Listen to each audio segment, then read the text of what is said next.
Florence in the Dark Ages. Before the Renaissance, stand in Florence's Piazza del Duomo today, and you're surrounded by Renaissance masterpieces. Brunelleschi's dome rises above you, the largest brick dome ever constructed. Giotto's bell tower stands to the right. The baptistry's bronze doors tell biblical stories in sculpted relief. Millions of tourists photograph these monuments to human genius every year. But rewind exactly 1,000 years, to the year 1025 AD, and stand in this same spot, and almost none of it would be there. No cathedral dome that wouldn't be built for another 400 years. No Giotto's tower. No Renaissance palaces. No marble facades. Instead, you'd see a small medieval town of perhaps 10,000 people, clustered within decaying Roman walls, surrounded by fields and marshland along the Arno River. This was Florence before the Medici, before Dante, before the wealth and art that would make it the cradle of the Renaissance. This was Florence in the Dark Ages, a struggling backwater trying to survive between warring kingdoms, malarial swamps, and the faded memory of Roman civilization. This is the forgotten Florence, the city that existed for centuries before it became legendary. To understand Florence in 1025 AD, you must first understand what it had been and what had been lost. Florentia was founded as a Roman colony in 59 BC during the time of Julius Caesar. The Romans built it on the northern bank of the Arno River, at a strategic crossing point on the Via Cassia. At its peak in the 2nd and 3rd centuries AD, Roman Florentia had perhaps 10,000 to 15,000 inhabitants, a respectable provincial town. The Romans built defensive walls, a forum, temples, baths, an amphitheater, and aqueducts. The street plan followed the typical Roman pattern, but by 1025 AD, that Roman city was a ghost. The Western Roman Empire had collapsed in 476 AD.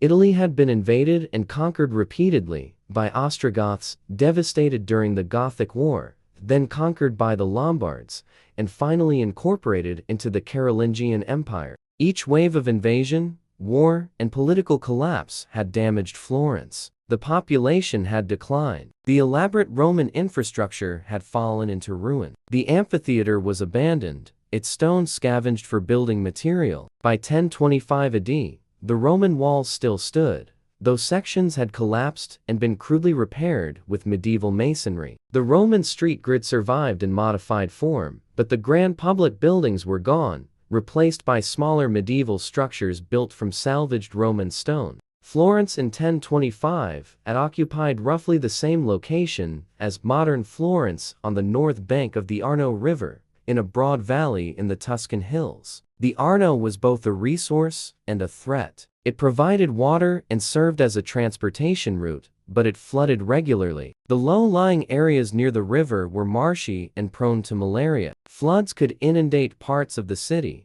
and mosquito-borne diseases killed many. The city in 1025 AD was small and compact, still largely confined within the ancient Roman walls. These walls enclosed approximately 20 hectares. The population of perhaps 8,000 to 12,000 people lived in this constrained space, though large portions within the walls were gardens, orchards, or open spaces. There was a bridge across the Arno, though not the famous Ponte Vecchio that exists today. That bridge would not be built in its current form until 1345. The bridge in 1025 AD was likely a wooden or mixed wood and stone structure on Roman foundations, connecting Florence to the Oltrarno. The urban layout followed the old Roman streets to some degree, but medieval Florence was less organized. Buildings encroached on streets, making them narrower and more irregular. Alleys and lanes branched off the main routes in organic and planned patterns. There was no central piazza in the modern sense. The area outside the walls, the borghi or suburbs, had minimal development in 1025 AD. Most inhabitants lived within the walls for protection. The architecture of Florence in 1025 AD was simple, utilitarian,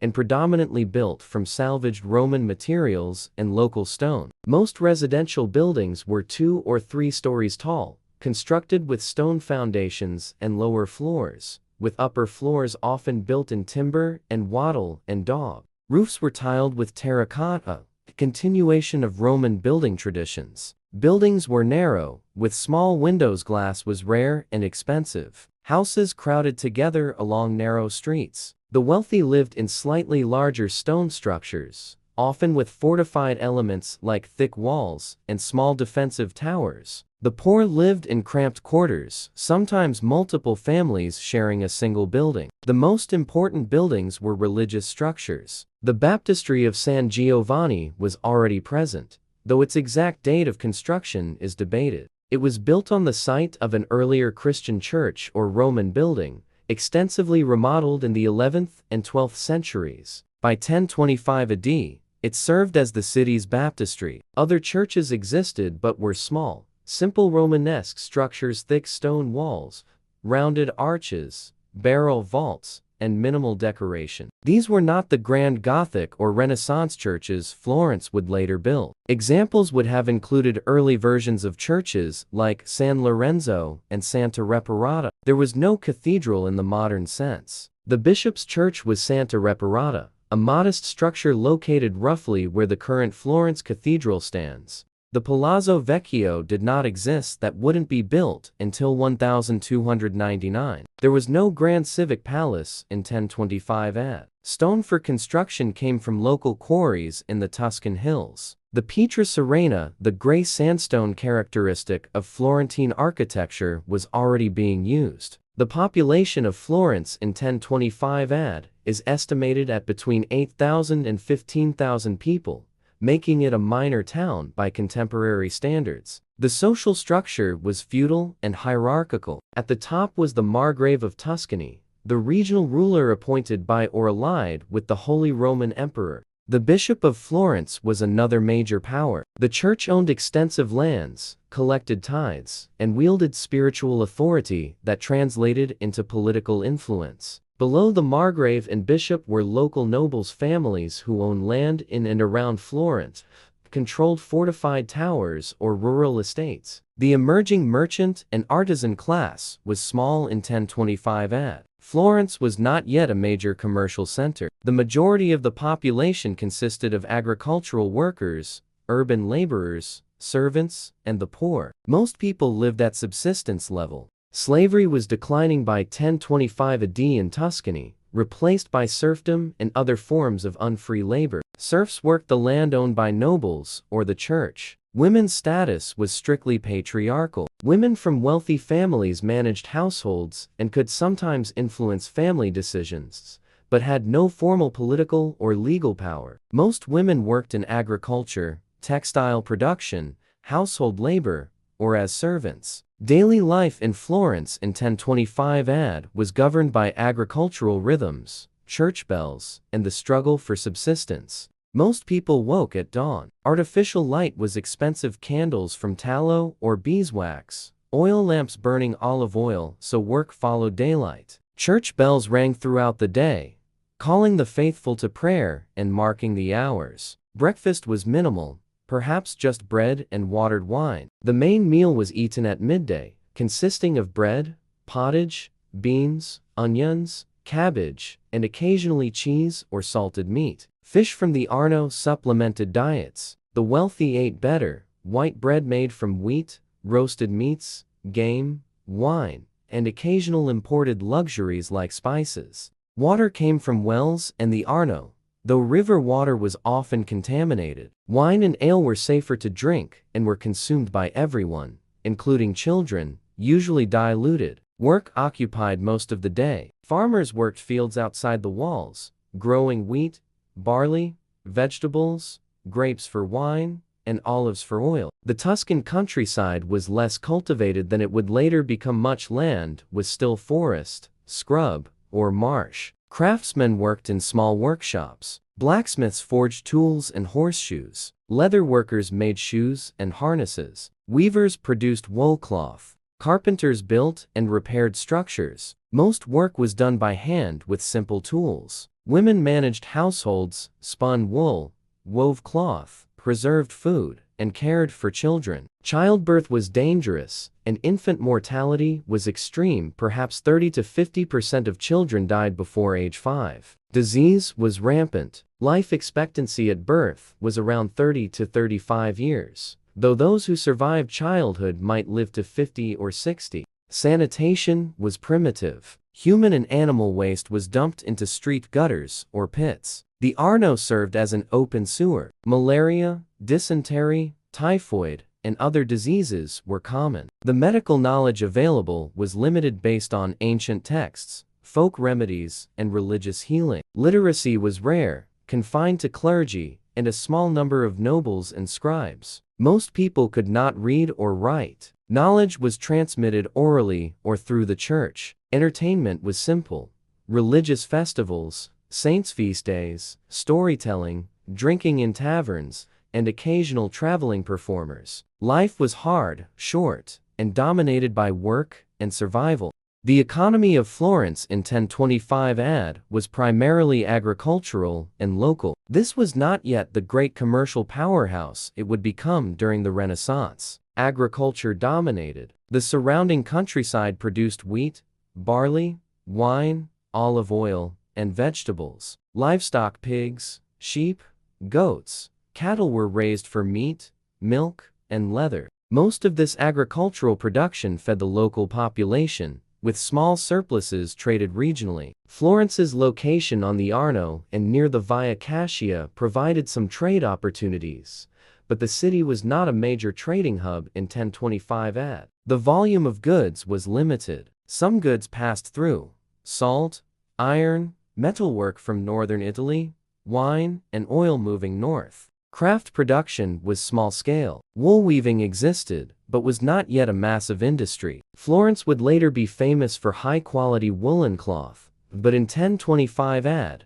production was modest. Coinage was in limited circulation. The Holy Roman Empire minted silver deniers and pfennigs. Barter was common for everyday transactions, especially among the poor, who rarely handled coins. Markets operated in designated areas, probably near churches or along main streets. Farmers brought produce from the countryside. Craftsmen sold their wares. Merchants traded goods from other regions. Market days were important social and economic events. The church was a major economic actor, owning extensive lands and collecting tithes. Monasteries functioned as economic centers, farming, brewing, copying manuscripts, and providing charity. Florence in 1025 AD was economically unremarkable, a small regional town surviving on agriculture and limited local trade. The transformation into a banking and commercial giant was still 2 centuries away. Political control and governance. Florence in 1025 AD was not yet the independent republic it would become. Political authority was fragmented and hierarchical. The ultimate authority, in theory, was the Holy Roman Emperor, Conrad II. However, imperial control over individual Italian cities was often weak and indirect. Real power in Florence was divided between the Margrave of Tuscany and the Bishop of Florence. The Margrave represented secular authority. He controlled military forces and administered justice. The bishop represented ecclesiastical authority, but also wielded temporal power. There was no city council or commune in 1025 AD. Governance was feudal and hierarchical. Justice was harsh and public. Crimes were punished with fines, mutilation, flogging, or execution. Trial procedures were rudimentary, often relying on oaths, witness testimony, or trial by ordeal. The concept of citizenship did not exist. People were subjects, defined by their place in the feudal hierarchy. Religion and the church. Religion permeated every aspect of life in Florence in 1025 AD. Christianity was not merely a belief system,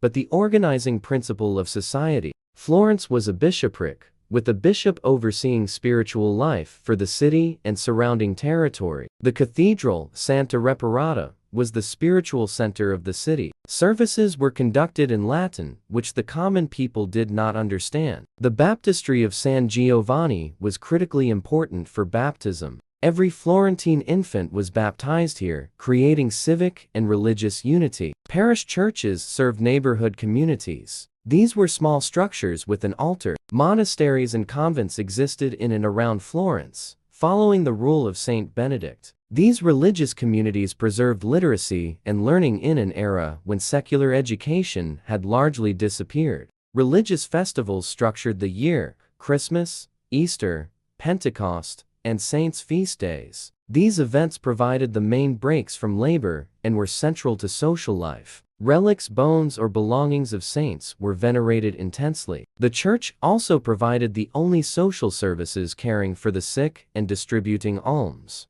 Defense and warfare. Florence in 1025 AD was a fortified settlement, though its defenses were modest. The primary defense was the Roman wall circuit, built in the 1st century AD and still standing. The military forces available to defend Florence were limited. The Margrave could call upon his retainers. A militia of townsmen could be assembled in emergencies, bringing whatever weapons they possessed. This force was untrained and poorly equipped compared to professional warriors. Warfare in 1025 AD was pre-gunpowder and relatively small scale. Combat involved cavalry with lances and swords, infantry with spears and shields, and archers. Armor was limited leather, padded cloth, chainmail for the wealthy. Sieges were conducted with battering rams, siege towers, and undermining walls. Florence's small size and modest fortifications meant it was vulnerable to determined attack. However, in 1025 AD,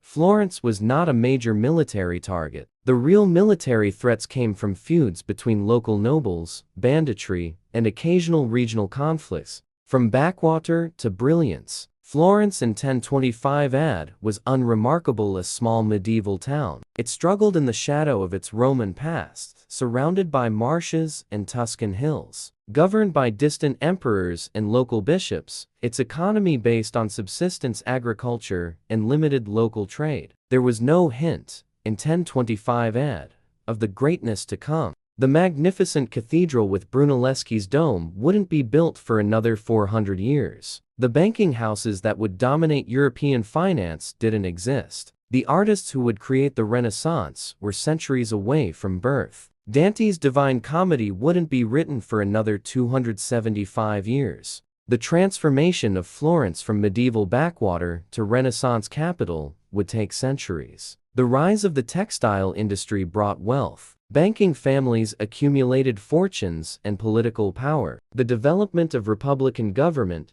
the flourishing of trade, the patronage of the arts, all were far in the future. Standing in the Piazza del Duomo today, it is almost impossible to imagine the small, muddy medieval town. No cathedral dome, no artistic treasures, no grand palaces, just a struggling settlement within ancient Roman walls. Its people trying to survive plague, famine, war, and the collapse of civilization. That Florence, poor, obscure, forgettable, was the foundation upon which the Renaissance would eventually be built. But in 1025 AD, the Dark Ages were not yet over for Florence. The light that would illuminate Europe was still 3 centuries away from being kindled. The city we think of as eternal, synonymous with beauty and genius, was once just another forgotten town, waiting for history to give it meaning.